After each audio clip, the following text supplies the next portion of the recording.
Describe a language that you want to learn. It's not English. I have always wanted to be bilingual or even multilingual. So, apart from English and Chinese, French is another language I wish to learn. Honestly speaking, French was never on the top of my list of must-learn languages. At first, I planned on learning Japanese, but then when I recalled my time learning Chinese during high school, and the fact that Japanese can actually be even more difficult, I don't think I could even remember all of the letters, let alone make out what they mean. So, I had to resort to French, which I think will somehow be easier as it shares most of the English-Latin alphabet. A second language is obligatory in my faculty, so I guess I will be learning French at university. Many of my friends recommended me some language centres, but I have no problems with studying French at my university. It can be stressful at times, as the score will count towards my GPA, but I will take this as motivation to learn this language seriously. Learning a language is no doubt a difficult and frustrating task.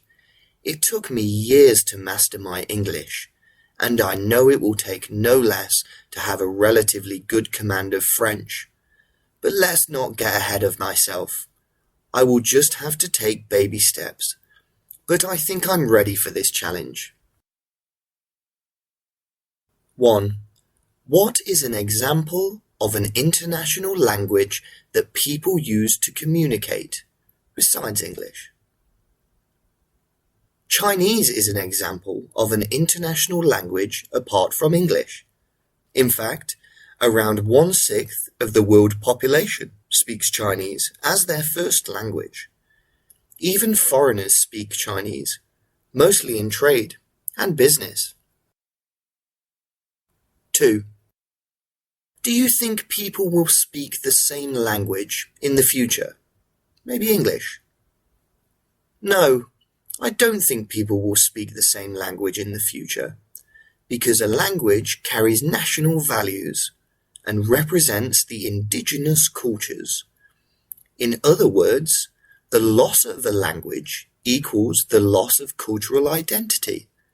Individualism urges people to have their own identity, wave their own flags, and speak their own language. That is why people of different countries won't be willing to speak the same language. 3. What are the advantages and disadvantages of this trend? Having an international language can bring both benefits and drawbacks. Despite the fact that people speaking the same language can facilitate trade and business meetings, it can result in the extinction of languages, which will eventually bring about the loss of knowledge and cultural identities. Describe a skill that takes a long time to learn. I'm going to tell you about a skill that takes a long time to learn, and that is playing a musical instrument, or more specifically, playing the guitar. There are many ways you can learn to play the guitar, but I guess the most common way is to get guitar lessons from a guitar teacher. I think you can find a guitar teacher in just about any town or city, because it's probably one of the most popular musical instruments to learn. And if you can't find a teacher nearby where you live, then there are tons of online learning resources that you can learn from. Personally, I think learning with a teacher in a face-to-face lesson is probably the most effective but expensive method. But if you can't afford private lessons, there are many cheap or even free websites to learn from. Learning to play the guitar is something that takes a long time because there are many aspects involved. For example, you must learn some basic music theories about notes, chords, and rhythm, among many other things. Then you must learn how to apply that knowledge to the guitar. For example, you must know where all the notes are on the guitar and what notes to play when you want to play a specific chord. And lastly, you must be able to actually physically play those notes and chords with rhythm. Playing the guitar involves both your hands doing different things at the same time, which can be very difficult to become good at and takes a lot of practice. Actually, at first it is very difficult to play something on the guitar that actually sounds good, and many people give up quickly because they lose motivation when they can't see any improvement in a short period of time. But, like any skill worth knowing, you must understand that practice makes perfect. I guess some people would say that this skill isn't really beneficial for the future, but I would say that music is an important part of most people's lives.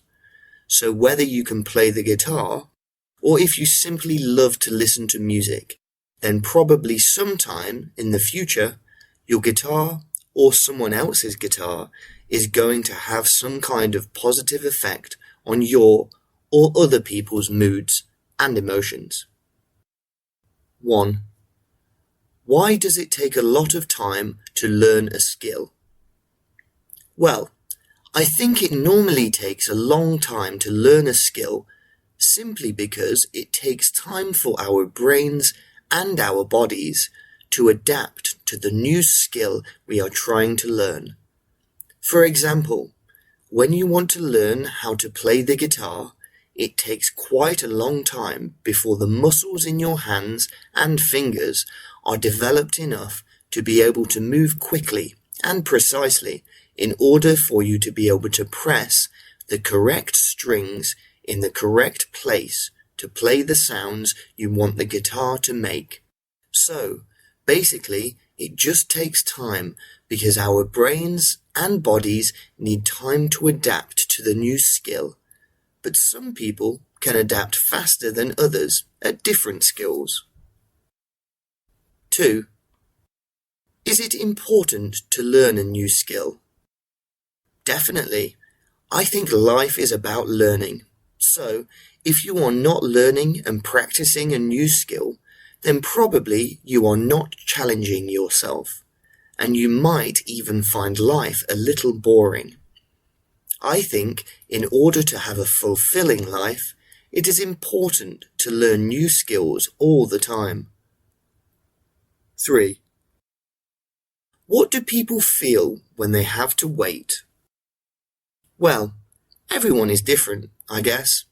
Some people have more patience than others, so probably they feel fine when they have to wait, while some people can be very impatient and probably get very frustrated when they have to wait for a long time. I guess it just depends on what they are waiting for and how long they have to wait. 4. What do young people and old people do while waiting? Well, I suppose that most young people just spend time staring at their smartphone when they have to wait for something, scrolling through their Facebook news feed, while elderly people probably tend to have a conversation with each other, talk about the weather, or read the news. Actually, I really don't have any idea what old people do while waiting for something.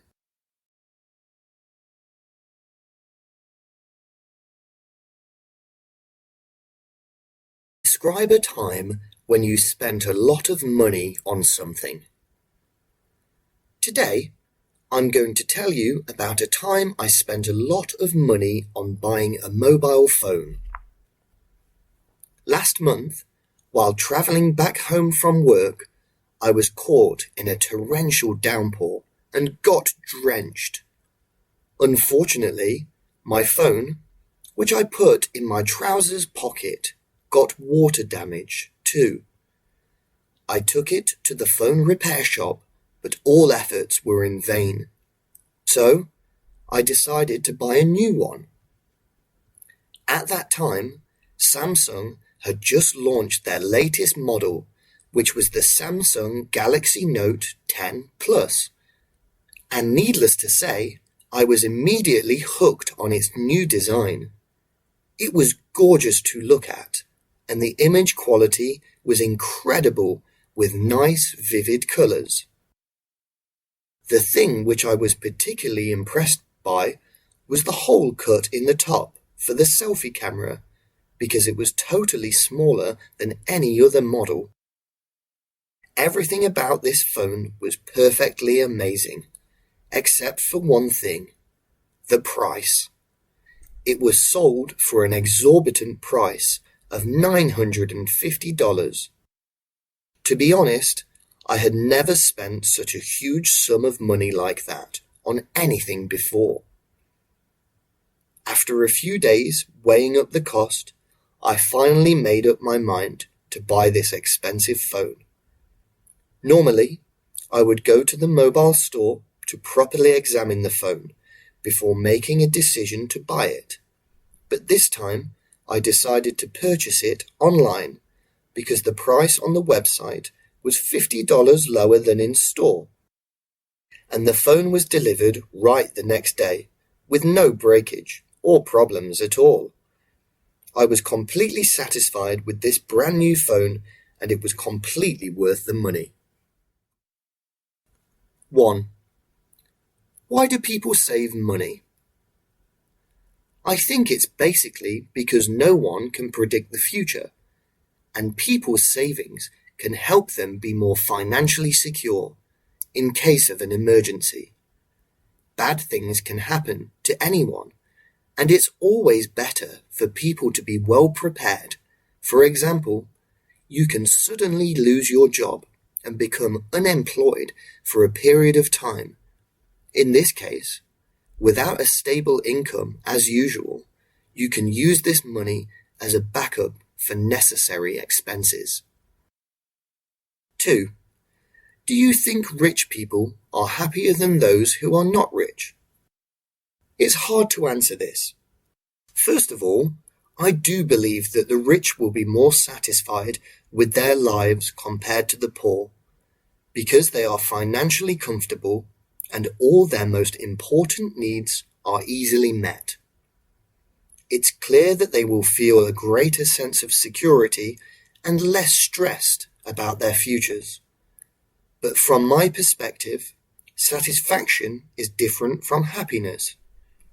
Being happy is something related to the emotional state and innermost feelings, which cannot be bought by money.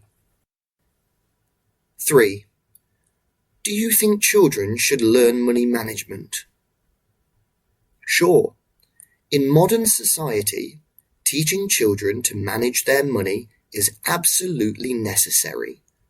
You know, children seem to become targets of the advertising industry, so they should be taught how to use their money wisely and avoid spending money impulsively.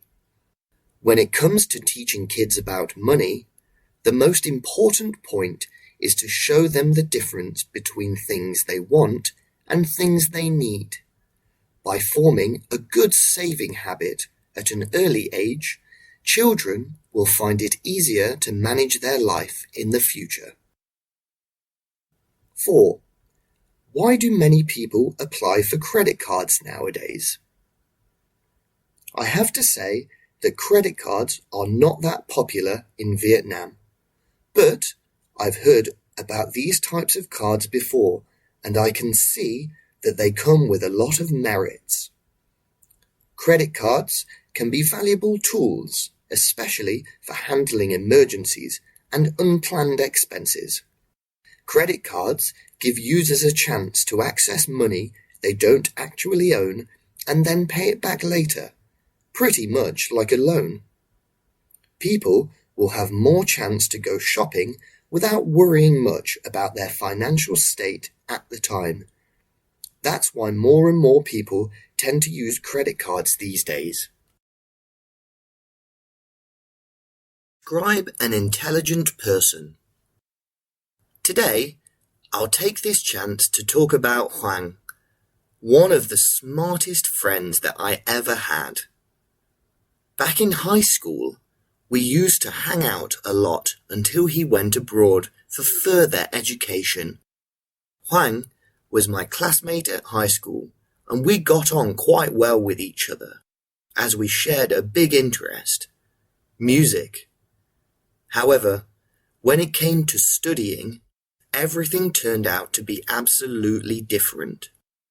While I was doing really badly at physics, he was considered as the smartest student in the subject at my school. He always stood first in all of the exams, and no other students could come close to him. Every time the teacher asked us to solve physics question, it never took him more than 3 minutes to do the task. As he was quick on the uptake and understood the subject so well, Huang was always in the teacher's good books. Not only did he perform well in physics, but he also did brilliantly at other science subjects because of his intellectual ability. He was also a great companion during my high school time. Thanks to his helpful guidance, I finally managed to get better grades in physics as well. That's all I want to share. 1. What could parents do to help their children to become smarter? Well, I'm not quite sure, but scientifically speaking, if children are breastfed during their first years, it is very likely that they will grow up more intelligent than those drinking powdered milk. We all know a mother's milk is highly nutritious for infants, so I guess this is a wise choice. 2. What kind of job do you think requires workers to be very intelligent? Personally, I would say being a doctor requires people to be incredibly intelligent. You know, I really admire those who have studied tons of medical theories and know precisely how to deal with a variety of their patients' ailments. Intelligence and prodigious memory are highly necessary for this occupation. 3. Do you think artificial intelligence will take over humans in the future? No, I don't think so. As we can see in sci-fi movies, there will be a day when AI gains control over our civilization. I mean, basically, we can predict such an undesirable prospect, so we can totally prevent it from happening. I guess scientists are smart enough not to be controlled by what they have devised. 4. Does technology make our life become better or worse? Well, there's two sides to every coin. I think cutting-edge technology provides human beings with better living standards, like modern air conditioners or eco-friendly solar vehicles. Yet, we are also suffering its negative effects, such as our addictions to social media and over-reliance on smartphones. 5. Is it easy to teach old people to learn how to use modern technology? Not quite. Most of the elderly face memory loss due to aging, and they may become absent-minded and hardly remember any of the teaching. Also, teaching them to use modern technological devices is hard because they can be seen as inaccessible. You know, there weren't any such things back in their time. Describe an occasion when you travelled and your vehicle broke down. Today, I would like to tell you about my ride last weekend when my bike broke down halfway back home. It was a bright and sunny day that I decided to take my 3-year-old bike out for a ride to enjoy the sights of the city. Unlike other scorching hot days, it was one of those rare summer days when the temperature was about 26 degrees Celsius, which was perfect for a nice ride around the city. I was fairly confident that my bike would take me home safely, as it still looked rather new and had been running flawlessly. Following some of my favourite roads, I made my way to Ton Duc Tang Street, enjoying the views of Saigon River and Bac Dang Wharf along the bank. The ride went well and smoothly until I set out to return home. While riding along, I noticed that the chain of my bike suddenly fell off. I panicked for a while before deciding to pull over in a park nearby. At that time, I was so sweaty as the temperature began to rise. Luckily enough, I came across a bike repair shop on the pavement just after 10 minutes of walking. The repair was quick, so I did not have to wait for so long under the harsh sun. It was a bit disappointing that the trip turned out to be a weary one, not as perfect as I expected. Another reason, which let me down, was that my lovely bike broke down after only 3 years. I guess it needs to be maintained more frequently from now on. That's all I want to say. Thanks for listening. 1. Do you think public transport in your country is more suitable for the elderly or youngsters? I think it is convenient for both groups of ages. For senior residents, most of them are not able to control a vehicle themselves anymore. Therefore, using public transport, such as buses or trains, is one of their top choices. Besides, young commuters, whose houses are far away from their workplace, can save a huge amount of travel costs when using public transport to travel to work every day. 2. What kind of public transport does your country have? The most common type of public transport that can be seen in big cities of Vietnam is obviously buses. Needless to say, they are super convenient, especially for university students, because traveling by this means of transport helps them to save money. As far as I know, Ho Chi Minh City is now in progress of constructing the first metro line, with the cooperation of Japanese investors. I hope this metro system will be operational soon. 3. Are there any problems with the public transport system in your city? Surely there are several. Based on what I've noticed recently, one of the problems is that buses are too old, that they release a huge amount of exhaust fumes into the air, which does great harm to the environment. That's why the authorities should consider upgrading the bus system or replacing old ones. Describe a time you received a terrible service. I'm going to talk about a very bad service I received by a cashier from Big C Supermarket. It happened just last Sunday when I went to CGV Cinema to see a horror movie, then dropped into Big C Supermarket, located on the ground floor of the same building, for some vegetables. My shopping had been so enjoyable until I was at the checkout, where a female cashier just drove me crazy. My first impression was that she had an unwelcoming facial expression, as if someone had just annoyed her.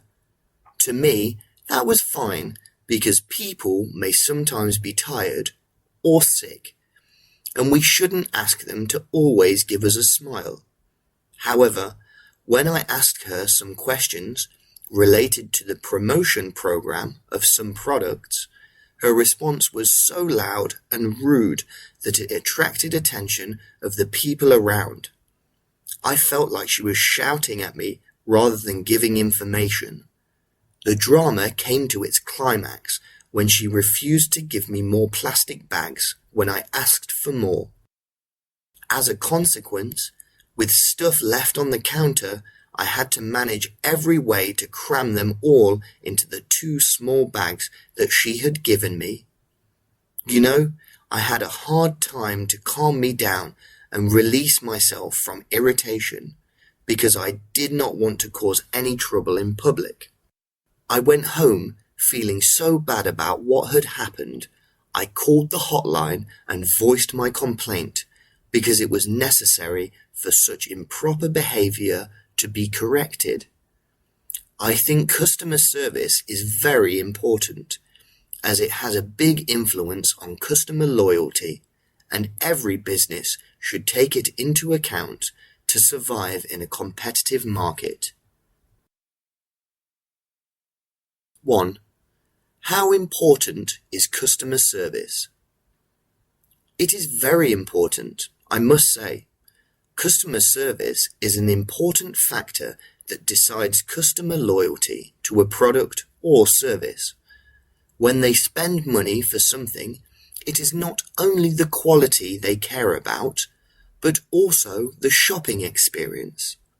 In fact, lots of companies have been successful in providing good customer care by making phone calls to offer further support to their customers, which brings satisfaction and pleasure. 2. What can companies do to improve their customer service? I think there are many things that a company can do to enhance their customer service. Businesses should listen to customers' feedback through means of phone call or survey, and should take action after that to improve their product or service quality. It is necessary to handle customer complaints effectively to ease their discomfort and disappointment. Moreover, training staff with appropriate behavior and politeness is also a key mission, as they are fundamental in terms of customer service. 3. Why do you think employees sometimes don't provide good customer service? I think in many cases, staff do not have the skills to serve customers. That may be because of a lack of training within an organization. For example, a group of graduates who have little hands-on experience in sales may not know how to deal with difficult customers and can become the cause of many complaints. Describe a time you helped someone. Alright, let me tell you about the time that I helped my girlfriend study for her IELTS test. So, this happened about a couple of months ago when she was about to retake her IELTS test after an unsuccessful attempt earlier. She failed at speaking, only 6.5, so she asked me to communicate in English for a week prior to her exam to practice. I thought it was silly at first, but went along anyway. I struggled a lot during our first conversations, as talking in another language makes me feel distant, even though I'm an English teacher. How ironic. Finally, I came to my senses and decided to treat her as one of my students. Things started to get better, and I was able to detect her biggest issue in speaking, her fluency. Similar to other Vietnamese English teachers, she focuses too much on perfecting her speech, adding big words and avoiding grammatical mistakes, which eventually leads to a loss of fluency. I gave her a few tips, one of which was to stop worrying about just saying the first thing that comes to mind, because speaking is a test of your communication skills, not your vocabulary bank. Fortunately, she began to speak more fluently and achieved 8.5 in her speaking test. I feel pretty proud of myself as a teacher and also pretty happy for my girlfriend as she was able to speak her mind and got the score she deserved. 1. Is it necessary to ask for advice? Yes, we are not Mr. Know-it-all.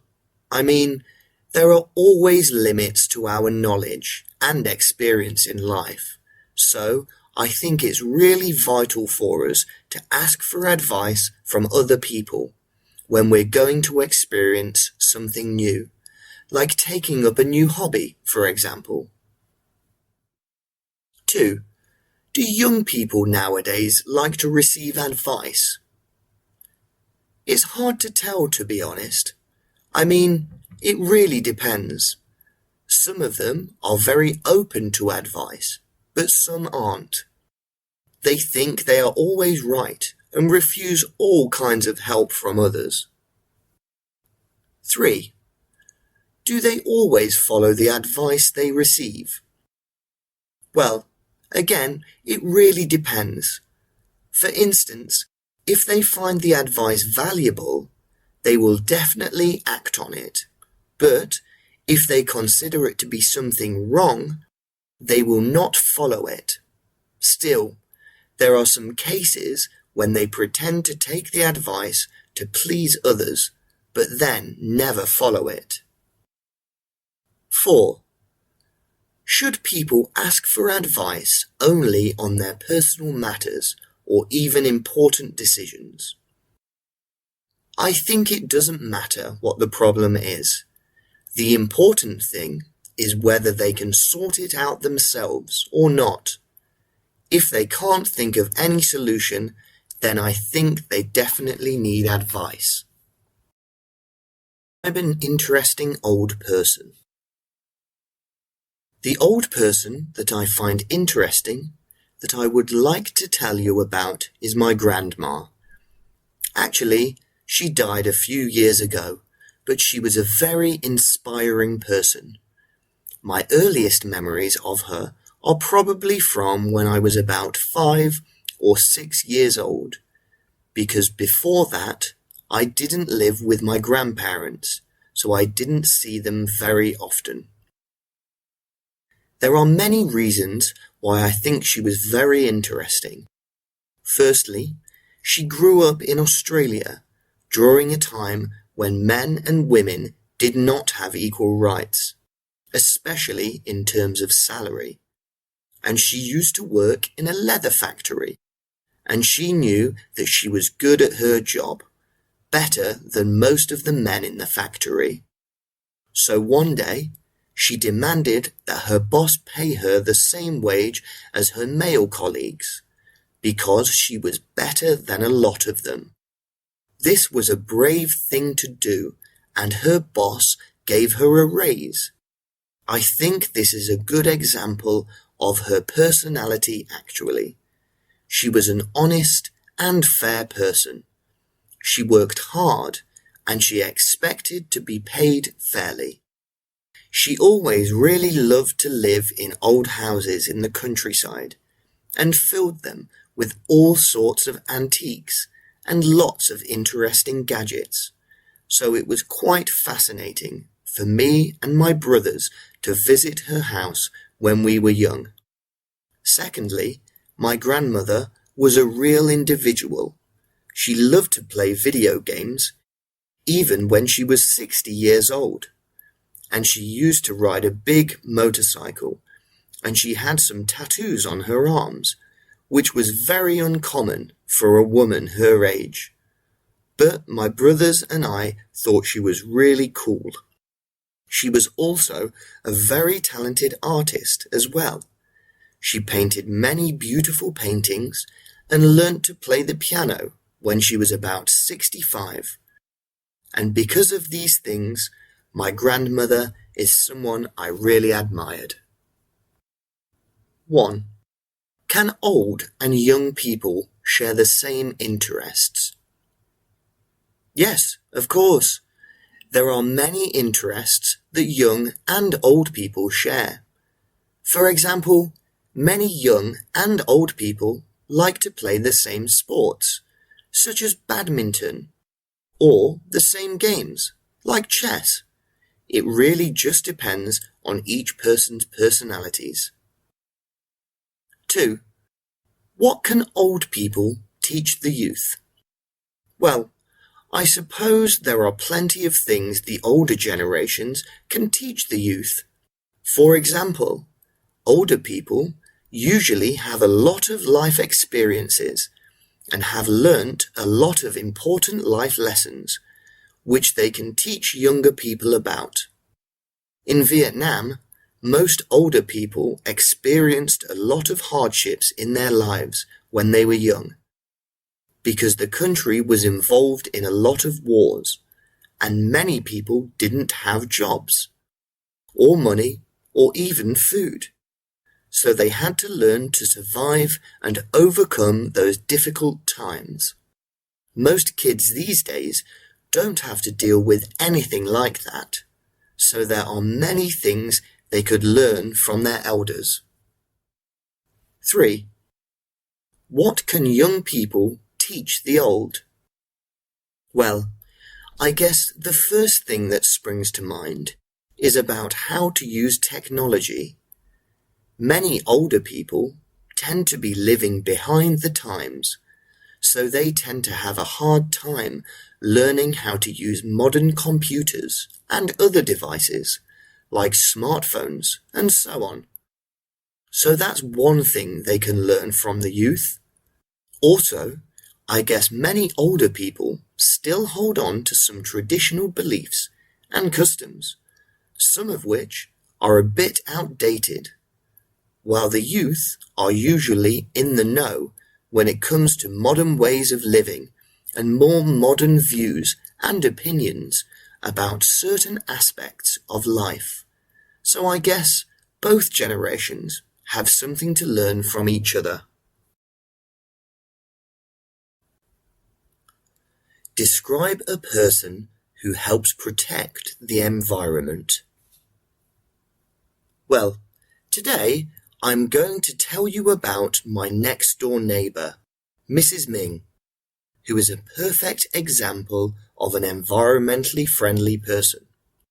Mrs. Ming has been my neighbour for at least 4 years now.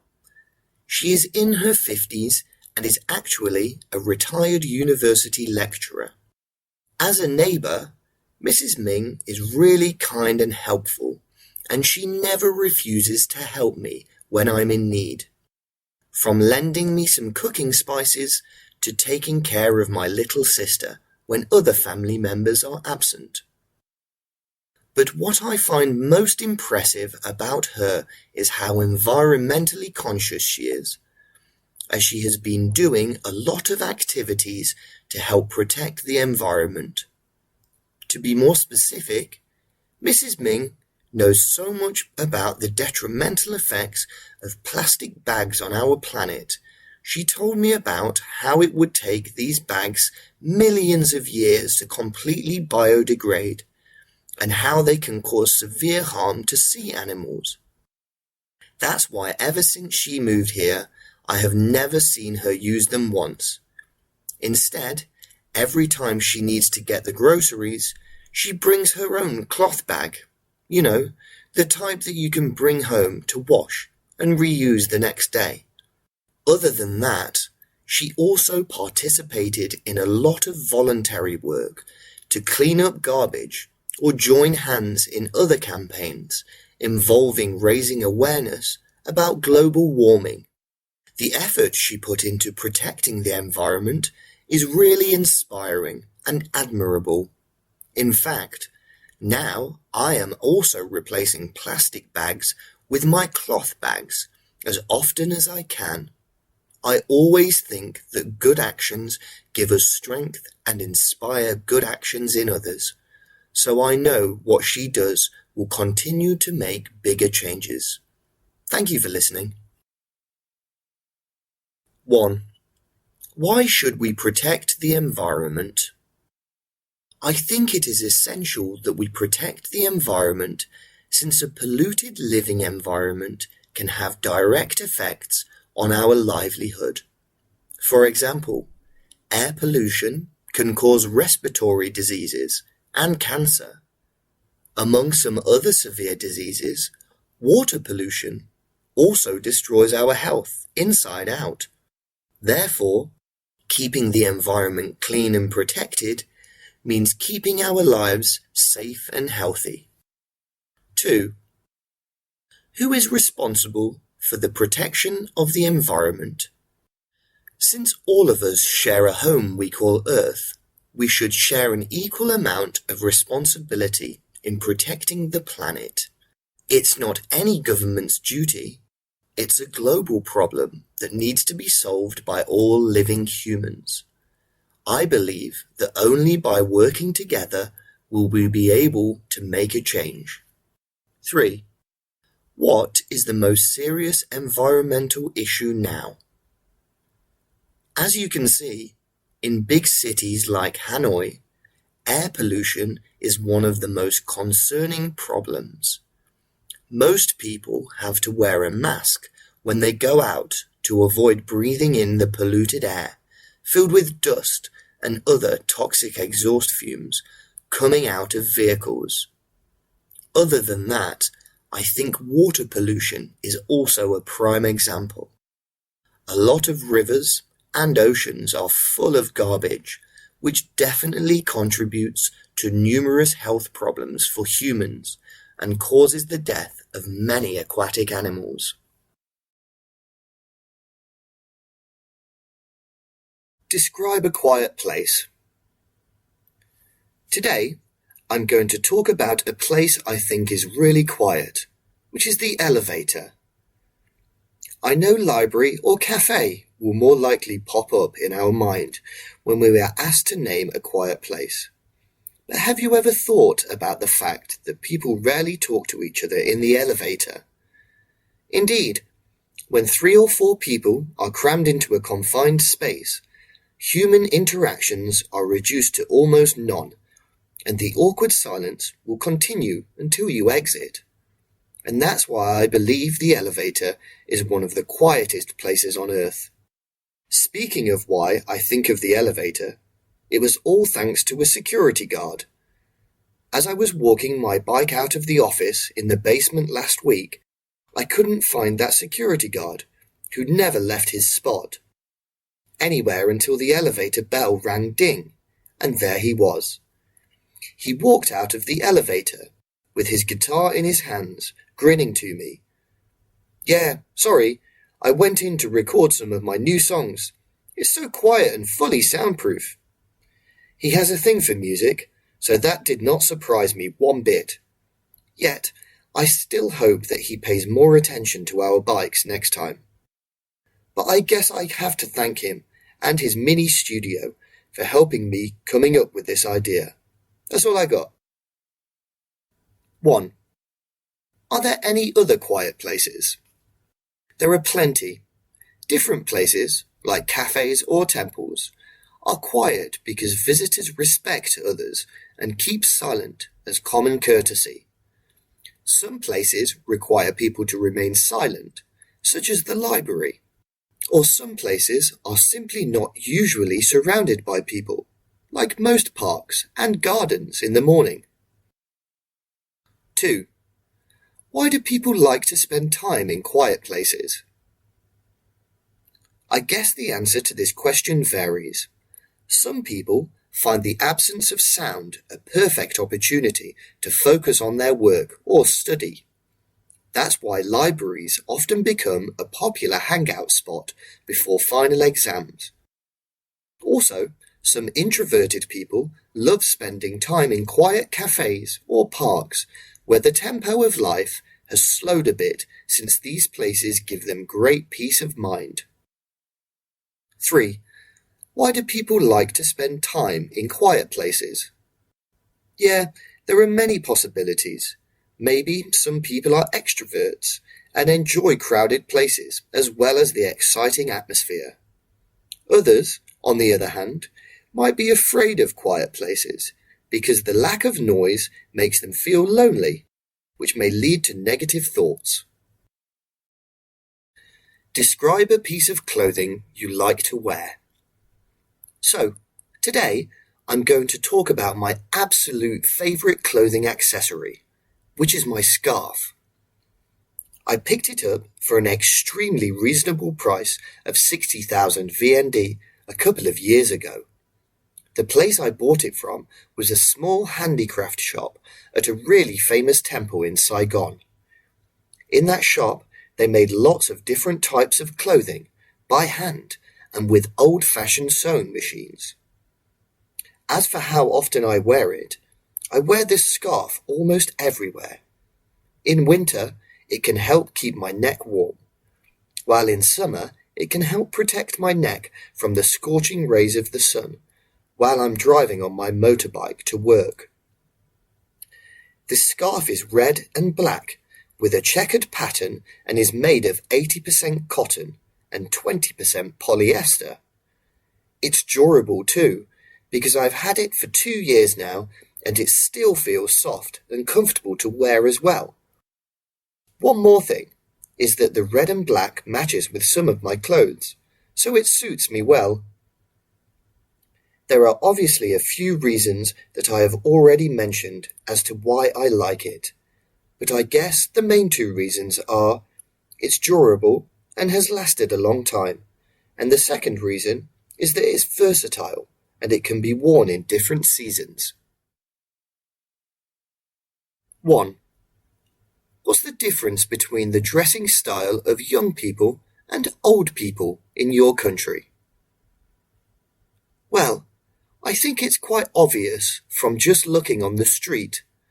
For the most part, young people my age care more about fashion and looking cool, so they'll wear trendier looking clothes than older people. But I think some older people still care about fashion too. 2. Do you think students like to wear uniforms? For me, I would have to say no.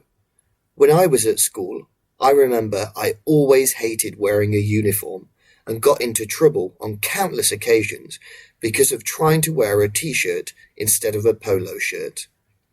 I suppose most students never thought wearing a uniform was a big deal, but I didn't enjoy it because it wasn't comfortable to wear in summer. When do people wear formal clothes?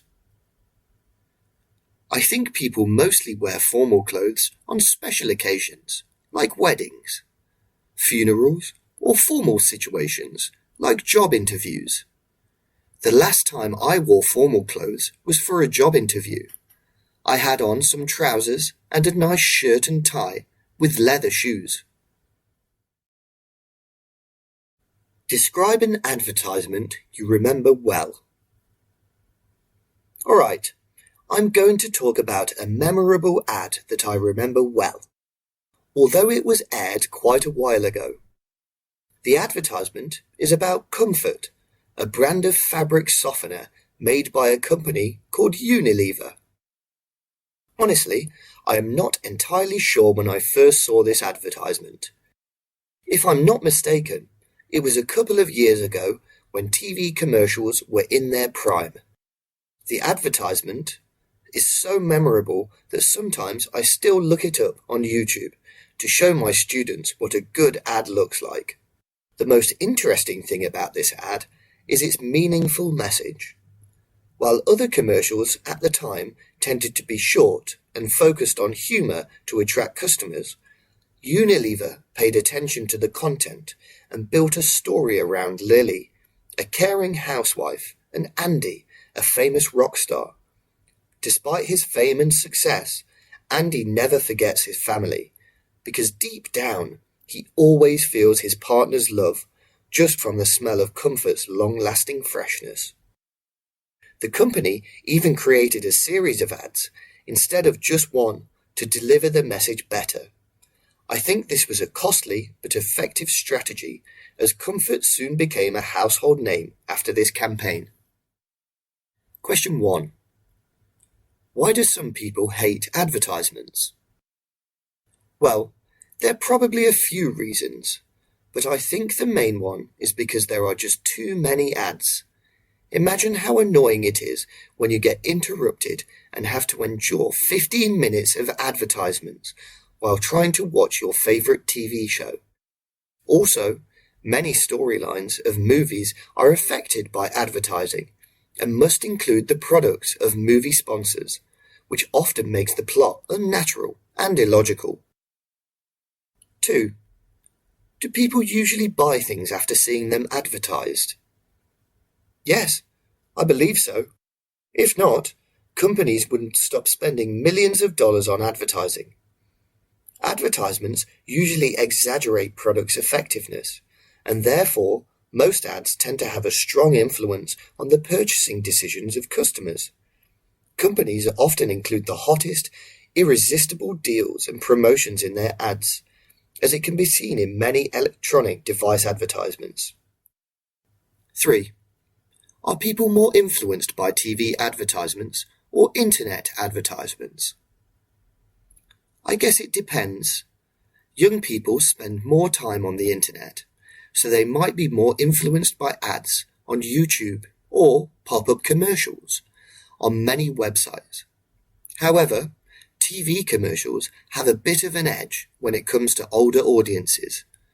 Also, TV advertisements cannot be skipped like YouTube commercials, which is also a plus.